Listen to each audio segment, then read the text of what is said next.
Born to ashes, rising like a phoenix, email marketing is not dead. Welcome everyone to Digital Asia Summit. Today we have David and Wook with us.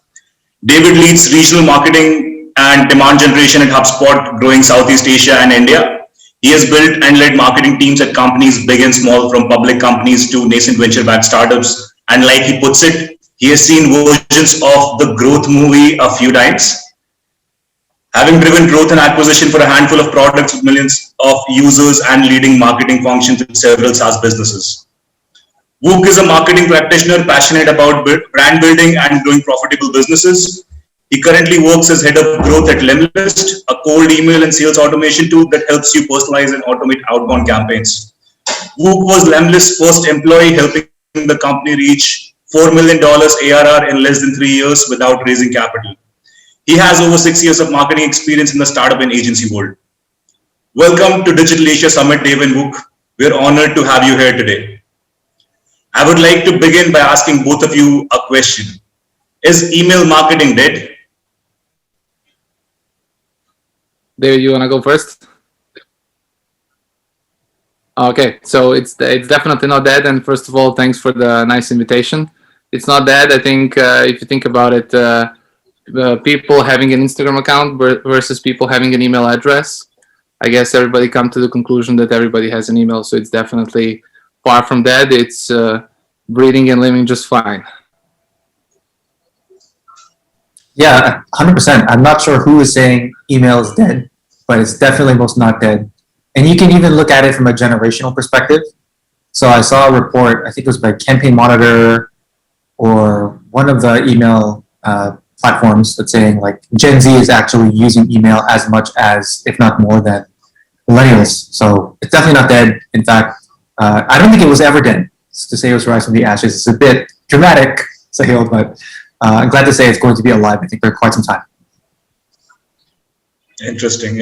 So, Wook, can you tell me about your journey at Lemlist and how did you grow from 0 to 4 million ARR without raising any external capital?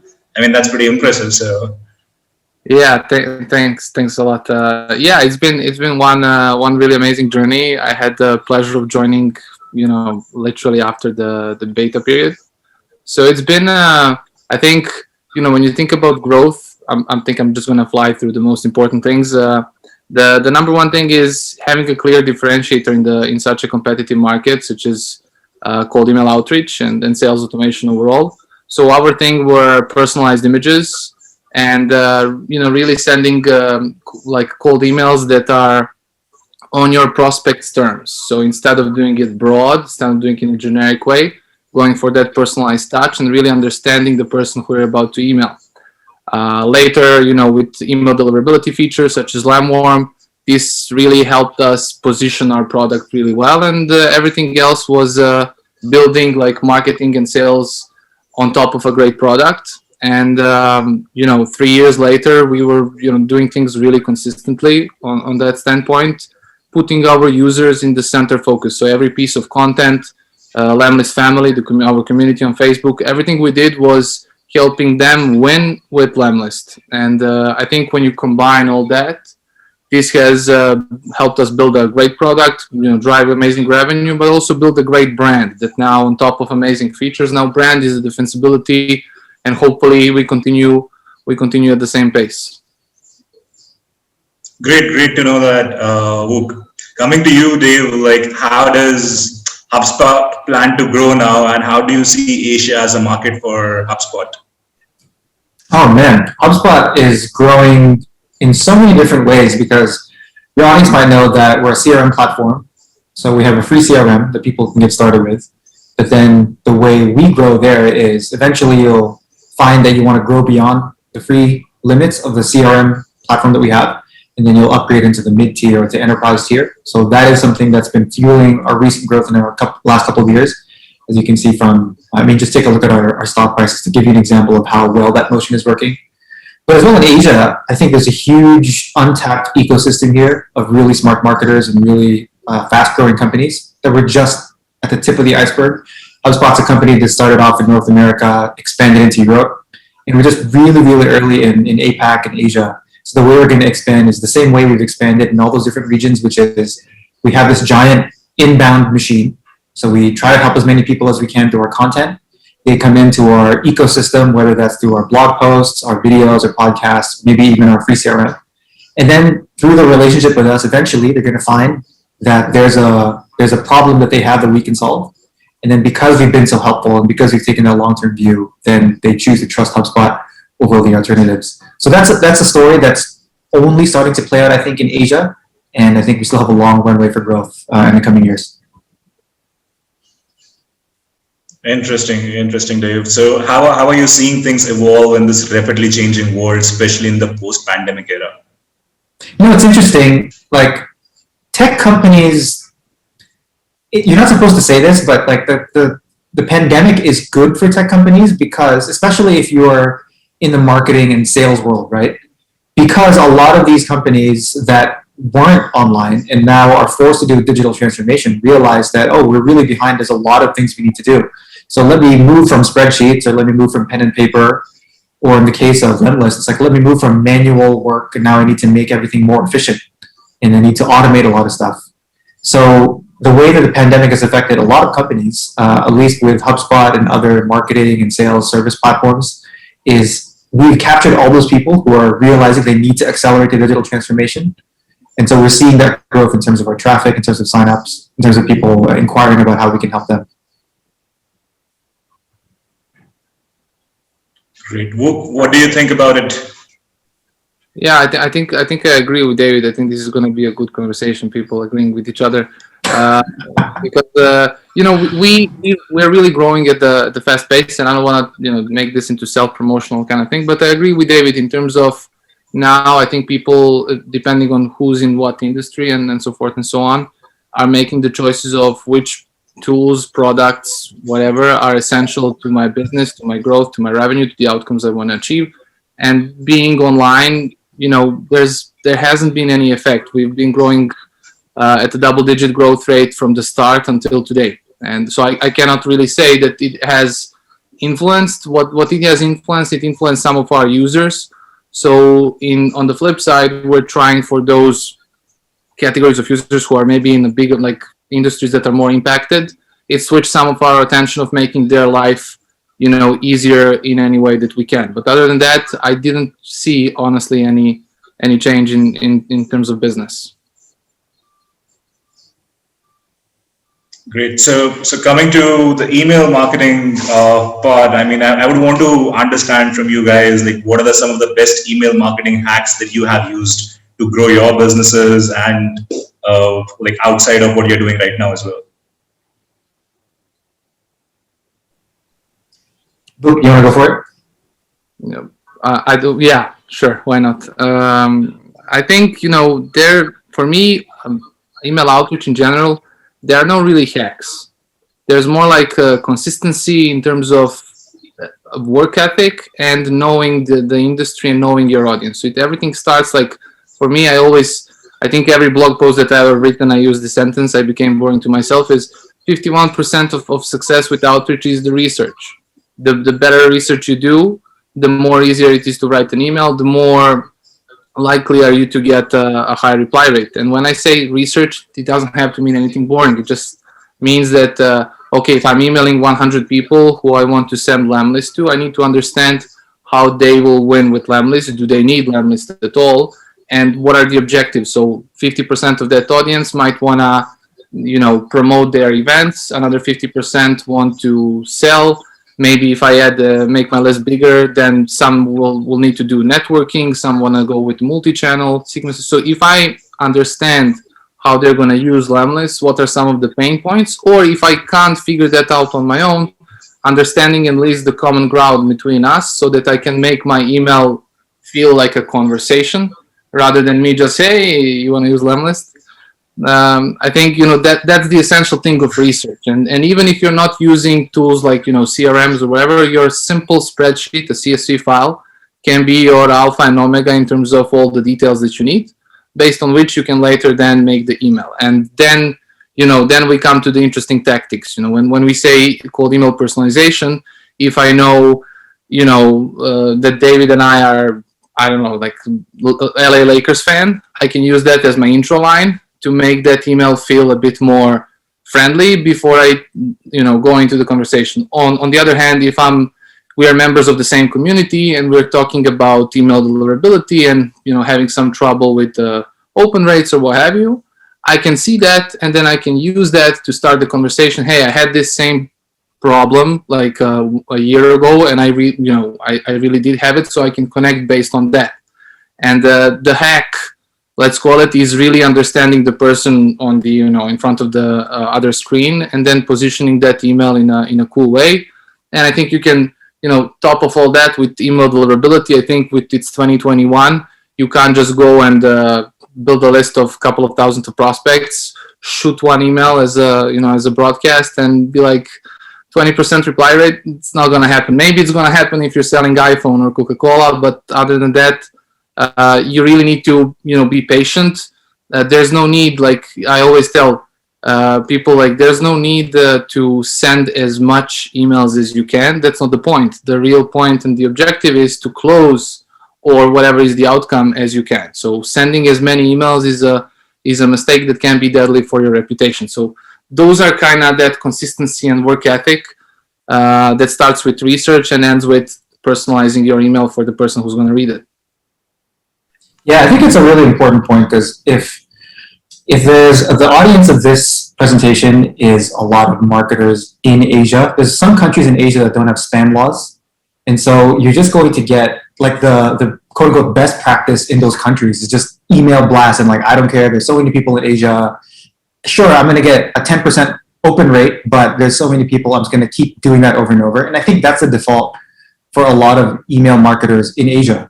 Right. And, I live in Asia and I get those emails all the time. And I'm like, who are these people and who is their boss and why are they allowing to ruin their brand like this? Right. So if you're watching this and you're one of those people that's like, I don't care, I'm going to take the same templated thing, dear first name, and just blast it to everyone, then you should probably stop, because, okay, maybe it's kind of working for you. But what I can tell you is that's not going to work for you in the long run. And you're just destroying your brand in the eyes of your future potential customers. So it's just not going to work.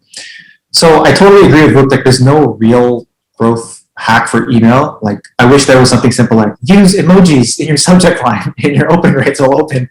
Like I wish it was that simple, but it really is that unsexy work of who are you sending the email to, and understand what they care about, what's relevant to them, what pains do they have, and just make sure to message them. If I'm trying to make the question with a good answer, one thing I will say that is the closest thing I can come up to a hack, but it's really just adding on to what Luke said in terms of research.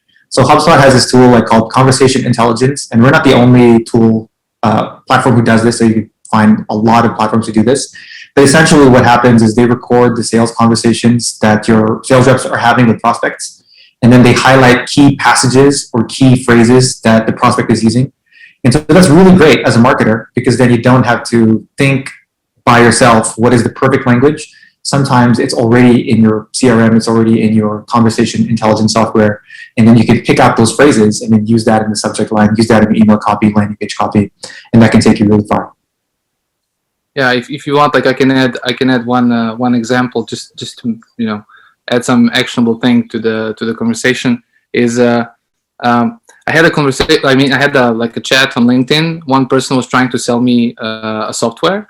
And it was a completely polite approach. It just I didn't feel the need to use it at the moment. So it's something different for the team. And being in Lamlist and having this cool reputation at the moment, I think person asked, "Hey, since you're working at Lamlist, can you please rate my outreach?"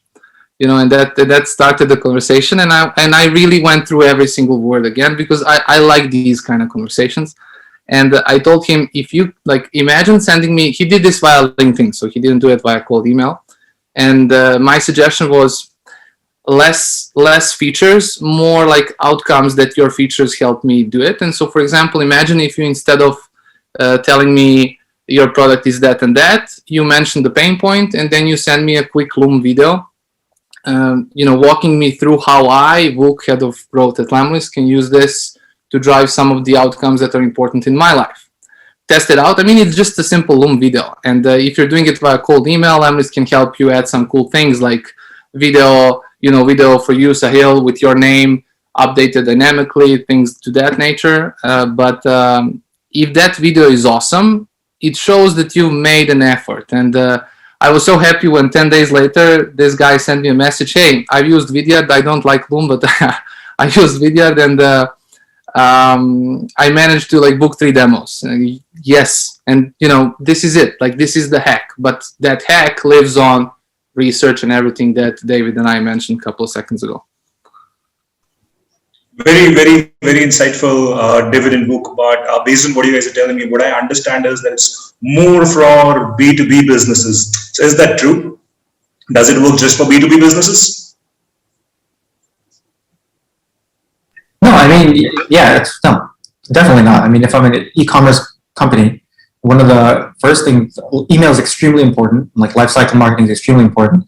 And one of the first things I'm going to do is segment my email database to make sure that I'm sending them relevant messages.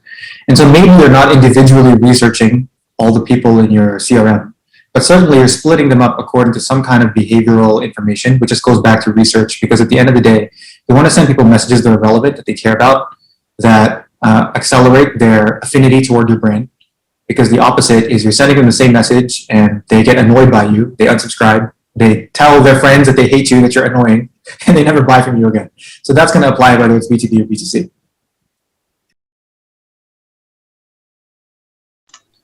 Interesting. So, Dave, I believe for HubSpot, I mean, a lot of B2C businesses would also be using HubSpot to run their email marketing, right? And for you guys, I think it's more towards B2B. You guys are more inclined to B2B businesses? I would say yes, but with an asterisk. So I think most of our users are definitely in B2B space. I think it makes sense if we're talking specifically about cold email as type of the email and outbound sequences, cadences, what have you. But I've seen a couple of people use it for connecting with influencers. I've seen a couple of people use it to, get in touch with some people who haven't been in touch before. I've seen a lot of people use it to grow communities, networks, network with people, and so forth and so on. So it's B2B driven for sure, but there's a percentage of people who use it for other reasons as well. It's not as big as B2B, obviously. Great. So now that we're talking about like cold emailing, do you guys want to throw some light on prospecting, like how to identify the relevant people and how to create those lists? Yeah, this is something we do all the time at HubSpot. So this is a big part of CRM and sales software. So it's something we think about all the time, right? So at the end of the day, what you're trying to do as a sales marketing team is find people who are ready to buy the thing that you have to sell, right? So if you just work through that exercise, you're going to find out, hey, we're a marketing and sales software company, and that we cost this much. Who are the people who can afford us, who have the pain that we can solve, and then work backwards from there. Now, every sales team is going to have their own strategy, but essentially it's those steps, like who can afford what we're buying, who can afford what we're selling, and then who's ready to buy at this moment, and then doing a prioritization exercise on that. We find that typically it's sales. Our sales team is really good at selling to tech companies, just because HubSpot has a great awareness amongst tech. But what we're finding is it's also more and more people who are in more quote unquote traditional industries like real estate or even finance, just because of the craziness of the last year, they're realizing that, hey, I'm using this really old CRM or I'm using a spreadsheet. Then they look us up online and they find out that we have all this helpful content, and then they build an affinity towards us. When our sales team reaches out, it's a much easier conversation. So it just starts from who is the target audience that is a great fit for your solution, who can afford it, who has the willingness to buy right now, and then working backwards from there to figure out what campaign you should run, what sales tactics you should have. Would you like to talk about prospecting and maybe how do you guys do it at your end and how do you see your clients doing it? Yeah, for sure. So on top of what David said, I think, when you're thinking about who's your target audience, you also have to be thinking about where are you with your business at the moment and what stage are you. You can't go for enterprise leads maybe early on. That's a typical example. So understanding your buyer persona or your ideal customer is really essential, and going dirty with all the details in terms of where they spend time online, what they consume, and using that to your advantage. What I've seen in terms of what helps me in prospecting and what I've seen work for a lot of our users is go to the source. Depending on what industry you're at, I think there was going to be different sources. So for example, LinkedIn and its robust search engine can not only help you find your ideal persona, but also expand into different verticals. Their search is insane, even if you're using a free search and not Sales Navigator. So looking at posts that are relevant for your industry, looking for people, just searching things. And then if you're using Sales Navigator, you can run things like company size and so forth and so on. So this helps prospecting a lot. Another thing, like especially for B2B, communities on Facebook there are so many of them, and using something as simple as that internal search, where you just go to SaaS growth hacks and just type cold email and use the filters that will give that Facebook will give you. It will help you identify opportunities. It can help you identify whether there's a need for your product if you still haven't found your product market fit. It can give you a lot of more people who are facing maybe some different problems you weren't aware of. But it also can give you a lot more audience reach. And so using things like that, understanding where's the source for your people and going there and being an active, if not researcher, then definitely somebody of a participant.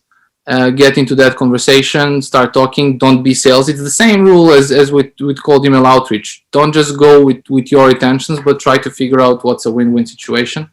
So I would say when it comes to prospecting, those are my two favorite spots where I go. Interesting. So now I think the audience here does get some understanding in terms of prospecting. They do understand the benefits of cold email. But how do you write a good cold email? Like what are some of the tips that you would want to give to the audience here? Okay, these are things that you should always keep in consideration while writing a good email. So start with using you more than I as some broad advice. That was my tip. You took my tip. Okay, so I can say great minds think alike. So I mean, it starts with this, and then you go into details. So if in the research you discover that, I will use me as an example again. So if I'm looking to sell Lamworm, our automatic warm-up feature, or things around email deliverability, I might start looking about different situations, and I can see a situation in a community where people are struggling. Okay, they've expanded, they have a bigger sales team, and then now multiple people are sending cold emails. So there's a question of, should we buy a second domain or not? And if I see this is a conversation, then I won't come in and say, hey, warm up your tool, buy a second domain or don't buy a second domain if this and that. But I'm gonna give them maybe a relevant use case if I had it myself, because this builds credibility. My email will position Lemlist as a top solution, sure, but it will also give you value even if you don't decide to use Lemlist. It's still going to feel like a conversation, and you're still going to get some value of it. Okay, so for writing, it starts with that. Intro line should be something, depending on what type of email we're writing. Intro line is like, help them lower their guard down so they don't feel like you're an intruder. Don't start your email with,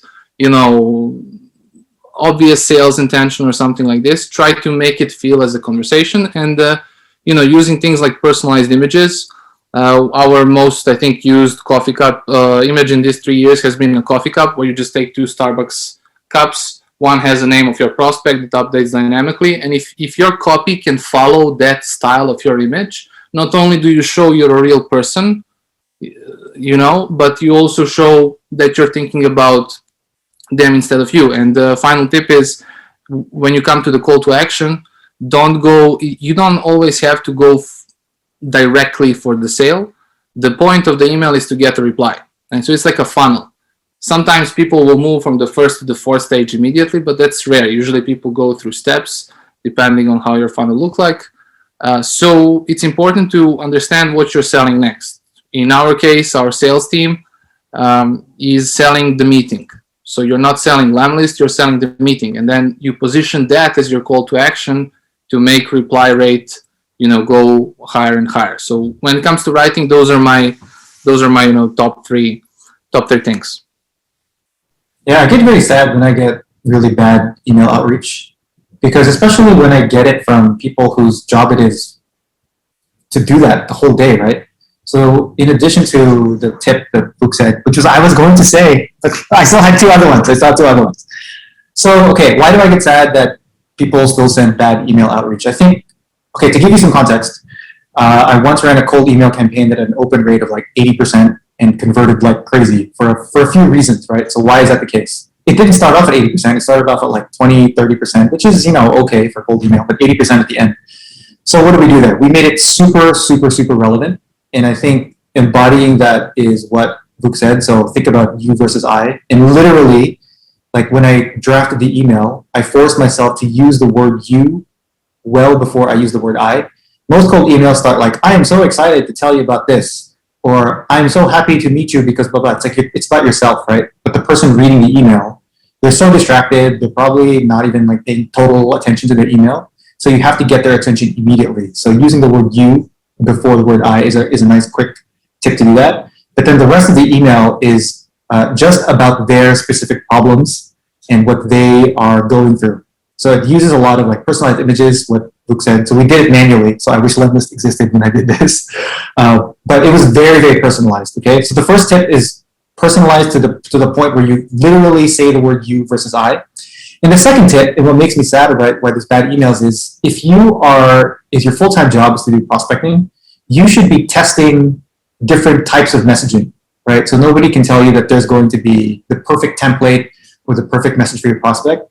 You always have like 3 or 4 messages you're trying to test at any time. So maybe the first test is like a very aggressive one, let's just say. The second, so that's the A. The B version is super friendly, super happy, super chatty. The C is very casual, indirect. As an example, it goes on and on and on. And that way, over time, because your full-time job is to send emails, you're going to get a lot of variation in terms of the open rate, the click rate, the reply rate, the eventual conversion rate of the first email and all this kind of stuff.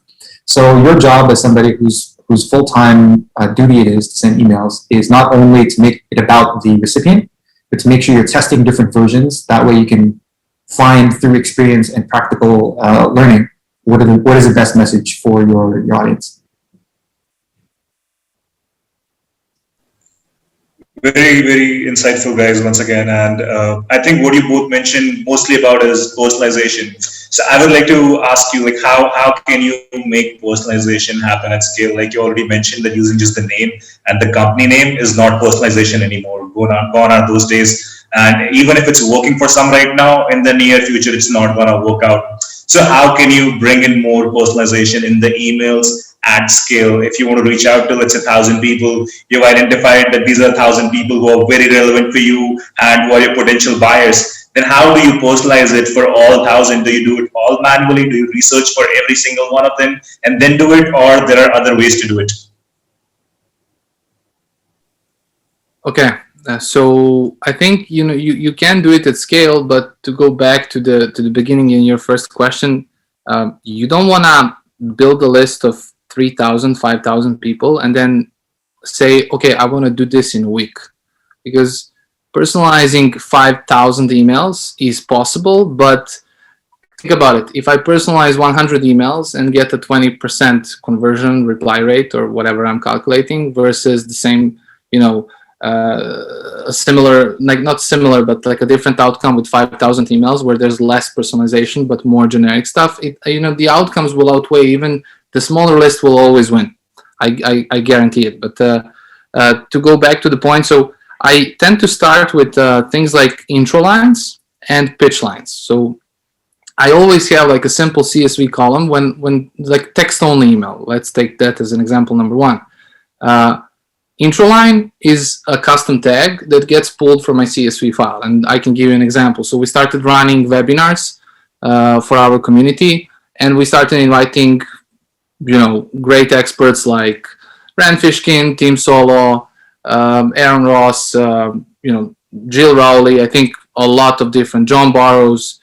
A lot of famous names, and the cold email template was the same with two differences. So there are two distinctive differences that make every email feel unique. First is the intro line, which was a genuine compliment. It wasn't, hey, I like your blog post. It was, hey, I listened to your interview at this and that podcast, and I think what you said about this, it makes sense because it resonates with me. And then, you kind of switch it to something that's more authentic. And I really mean it. Like if I start talking with Rand Fishkin about it, I can talk about it because I really listened to it. I didn't listen like all in the entire podcast. I listened to different segments, but I can still talk about it. And the pitch line was different because it gave them an opportunity to talk about a specific topic. So it wasn't an invitation, hey, let's talk about, I don't know, content marketing. It was more like, hey, if for Rand it was something relevant to Spark Toro and for something that he was going through, and also making that invitation feel like a win-win. So it's not like us having a great guest, but it's also a guest having good exposure to the relevant community. So if you're using it text only, you can personalize any piece of it. So call to action can be a specific thing for every vertical. So if I'm selling to sales teams, growth teams, and recruiters, for example, those lines will change. So every vertical we get the right text, right?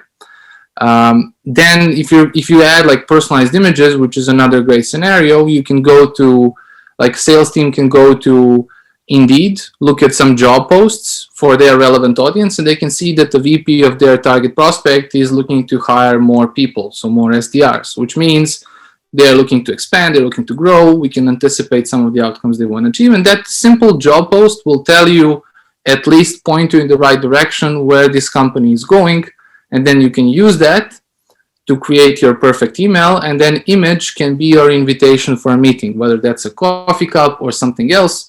It's a totally different thing, but that image can be your invitation to some point. And the third one and the final one, like this one is working insane. This is the example I had with that guy I had a LinkedIn conversation with, like personalized video thumbnails. If you can make your video stick, so your video can be a 30-second invitation to a meeting. Like, hey, I'm Book. I've read a ton about your company. I think what you guys are doing in XYZ. Would you be open for a quick call? Like, this is working because email warmed the prospect up, and then video is delivering this in a custom way.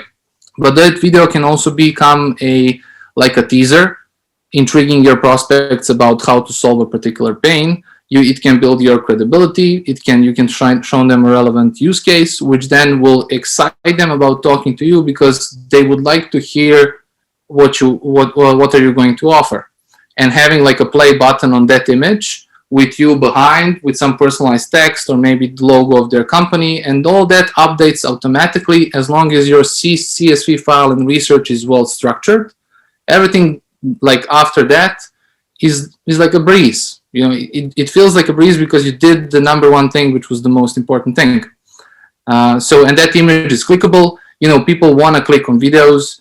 We don't have to go into how videos are important, but some things like that work really, really great and have been working for us and a lot of users. If you know how the image is dynamic and personalized, does that mean the video on the back end is also personalized, or is it going all to a generic video? It will go to a generic video. Personalizing video is a little bit tricky. But what you can do, I've tested it, like you can segment your list. So even if like 100 people, you can divide them in buckets, relevant buckets. And so 20 people will have video one, 20 people. This is a sweet middle spot, but have every video unique. It's a little tricky. Yeah, that's great. Limitless V2. just to add to David, what you asked, there are like now new platforms, and the way the technology is evolving, a lot of changes are happening, and I think now even that part is practical. I heard of this startup called Rephrase.ai. Maybe post this call, you might want to check them out, and that's exactly what these guys do, wherein they personalize the videos. Yeah, I think we're in for some weird stuff in our lifetime, or even in the next 5 years. Like, I wouldn't be surprised if Limitless V3 is like, okay, we just need you to upload a photo of yourself, and we'll do a deep fake onto this talking person, and we know what you sound like, so we'll just, you can make you say anything you want. So now every video can be personalized. I would not be surprised if that happens.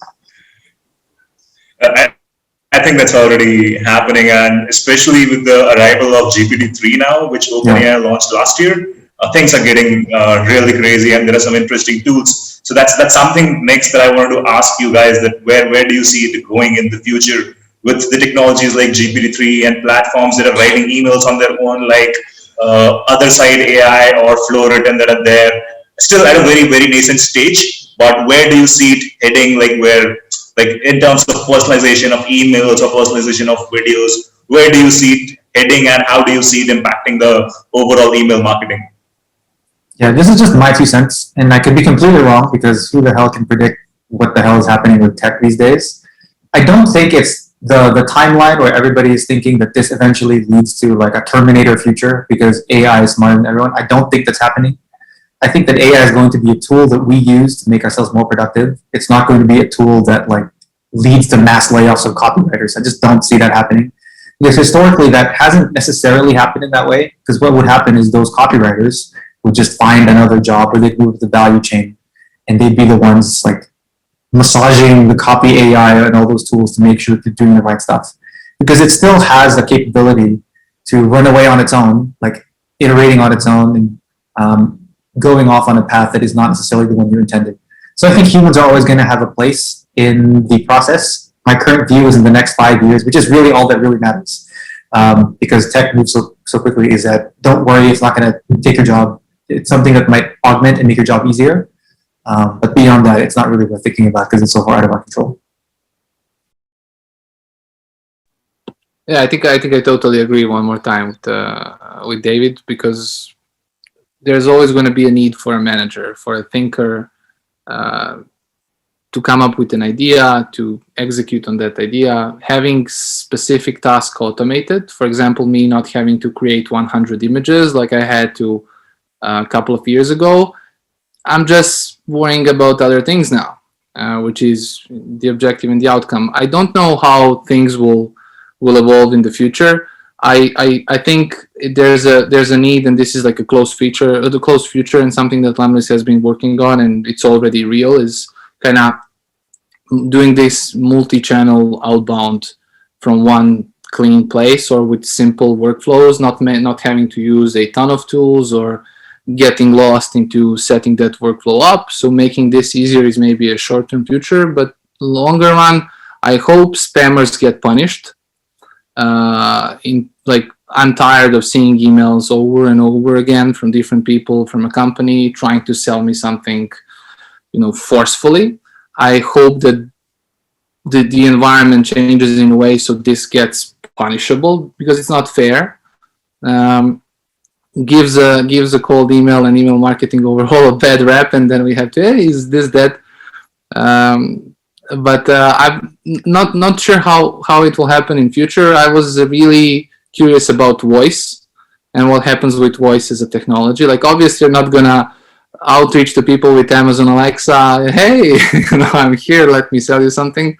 But voice is something that's really interesting. I've seen a couple of people, like Morgan J. Ingram is a good, well-known example, who use voice messages in LinkedIn outreach, and they're working fine. If you have a good brand and a good personal branding, I think the outcome is really, really nice. So I'm looking forward to see what happens with voice, and everything else is so far in the future, and I'm still, in my 20s, to be able to give you like, hey, I know what's going to happen.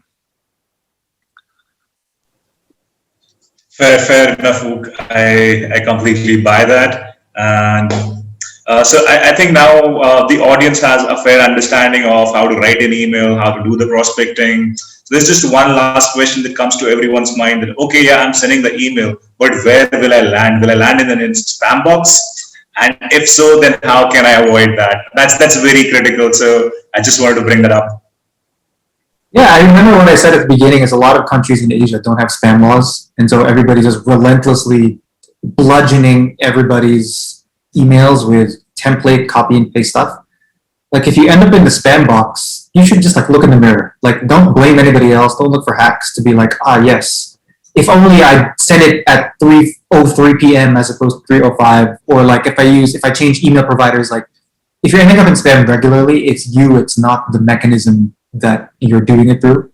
And so I think even if I say this, it's going to fall on deaf ears just because I've been saying this for 5 years now that I've been in Asia. Like, it's just too easy in Asia to buy lists because there's no spam laws and there's very few like personal data protection laws. Just buy a list from provider and then put it through an email platform, and then just send them lists and just send them emails and just do that over and over. So it's very, very easy to do that. If you're ending up in spam, then something in your strategy has to change. It's not necessarily look for tactics that are going to save your approach. Yeah, I agree. And to add to that conversation, I think email deliverability is really key. And the trick for my team is how can we make that sexier in terms of change the copy so that people understand the real importance of that. Because I'll give you an example. If your open rate is below 50%, there's a high chance that the real problem lies in people not reading and seeing your emails. They're landing in promotions or spam rather than your subject line sucks. So this is like a number one thing. So what you want to do is, I've did this article like email deliverability audit. People will find it on our blog. It walks you through every single step in terms of making your sending reputation intact and optimizing deliverability, right? But the point is, starting from a real profile, setting up a real profile with real data, not like John from Lemlist, but Vuk. And I understand that for some people, maybe Vukashin is not the same, simple thing to say as John, but it doesn't matter. It's a wrong thing to focus on. So set your profile the right way, and then audit the current situation, depending on where you're working at. If you're working in a bigger sales team, it's a different situation than if you're a one-man or a one-woman show. I mentioned like the warm-up of a tool. So if you come to a company and you get a new email like vuk@lemlist.com, let's imagine it's been created today. You gotta warm it up, similar to how an athlete warms up before a game. You gotta do the same with your email, so that email providers can understand, okay, there's a real human behind this address, and it's gonna send emails in a nice way. You have things like people want to track open rates, click rates. There's a way to track it. There's the right way and there's the wrong way. So there's this thing called custom tracking domain. And this is my biggest creative challenge. Like, how can I call it in a different way so that people be like, oof, I need this, rather than this is some technical stuff I don't want to set. So tracking those numbers, it's also important. But those are some, deliverability tech setup, authentication and all that. But there's also the behavioral side of things. How many emails do you send? How frequently do you send emails? Do you send everything on a daily level or on a weekly level? How many emails should you send? And what tool are you using? So depending, there are different types of email campaigns. You have cold email outreach, you have email marketing, you have drip campaigns, you have nurturing sequences, and whatever. Like, people sometimes make the wrong choice of, for example, using Lemlist for a newsletter. It's not the tool for that. It hasn't been made for that. Or use MailChimp for cold email outreach. MailChimp is one of the kings and queens of email marketing. Lemlist, don't mind me saying, is one of the kings and queens of cold email outreach. So use the right tool, because if you're not using the right tool, you're going to experience pretty fast problems with deliverability and the way your emails land. So those are my thoughts on that. Yeah, look, you said that if there's a 50%, less than 50% open rate, it's probably you're landing on the promotions tab, right? Do you have any? There's a chance, yeah. Yeah. Do you have any other kind of benchmarks like that? Like, for example, if my email open rate is 20%, what's the first thing that comes to your mind trying to diagnose that? If your open rate is 20? Yeah. Like, is it me or is it, like, what's the flow chart of how you try to problem solve that? Yeah, I would quickly audit your deliverability just as a helicopter view, just to see things. And if everything is all right there, I would move on to the audience. Are you targeting the right people? And after that, I will start analyzing subject lines, copy. And so those would be my steps. And in terms of like other data, I think if you're sending like let's call it like a broader outreach with not as many personalization, I always tell people to aim to cross 8% reply rate. But if you have like a targeted audience with a really good message and everything, you should be aiming to get a 20% reply rate at least. Reply rate, 20%. Yeah. So let's say like the deliverability is fine and all that stuff is fine. It's purely the content. So my tech is fine. I'm taking care of the device service provider, right? My email open rate I should shoot for is 40 to 60%. Like, how do you think about that? If your deliverability is fine and your targeting is fine, right? Yeah. then I would start playing with A/B testing. I would start playing with the approaches, like you said, maybe formal versus informal, maybe subject lines then off. Oh, but is there like a range of open rates that you would consider to be healthy if all the tech stuff kind of passes? I still go with above 50. 50, okay. You know, if it's above 50, I'll start analyzing things. Oh, okay, you know, 45, 46, 47, you know, but everything below 50 is something you should be able to optimize, because if you did your targeting right and your deliverability is right, there's a need for those people. So there's something off. And then A/B testing is a hand tool to leverage. Maybe you might even come to a conclusion, maybe email is not the channel. Maybe it's a mix of things. Maybe I have to call them to get them on a call and then send email afterward. So there are multiple things on, depending on the audience, right? But usually I would start looking at the subject line and A/B test it a bit.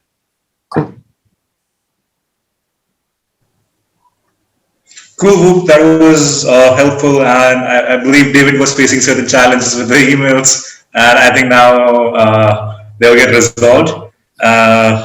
So are there any last tips that you would want to give to the audience that is there with regards to the email marketing? Here's something that I've always done whenever I do an email campaign, whether it's cold email or whether it is to a targeted segmented audience. Like always, this is going to sound really dumb, but it's actually extremely important, and not enough people do this.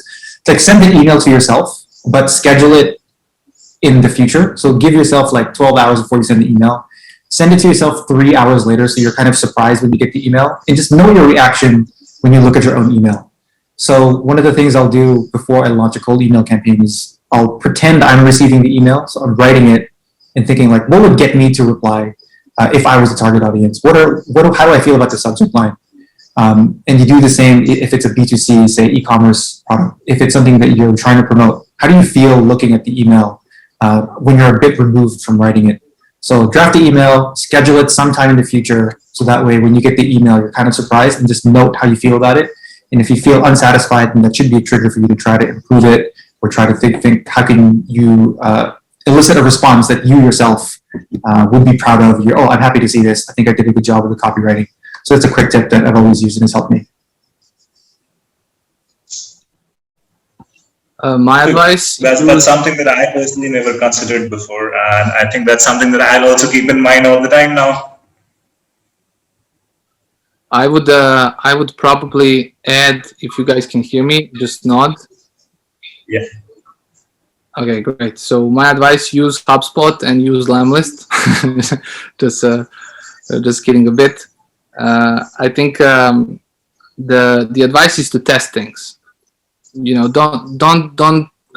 We started talking about subject lines. I would say, rather than talking internally about what's the best subject line and getting nervous about A or B, or is it maybe C, and wasting time on that, using A/B testing to let the audience tell you what they prefer is not only a big time saver, but also an optimal way to find the best solution to go with.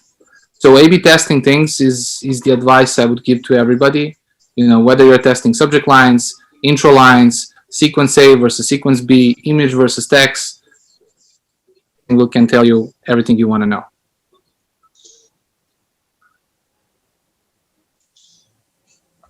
Perfect, David and Wook. Thank you so much. It was an absolute pleasure to speak with you and learn more about email marketing. To sum it all, email marketing is not dead yet and gives better ROI than any other marketing channel if done right. Hope you all found the session helpful and informative. Do share your feedback and comments with us, and do let us know how you're going to use email marketing to grow your business and your products. We'll see you again in the next session. Have a great day. Stay safe. Take care. Bye-bye.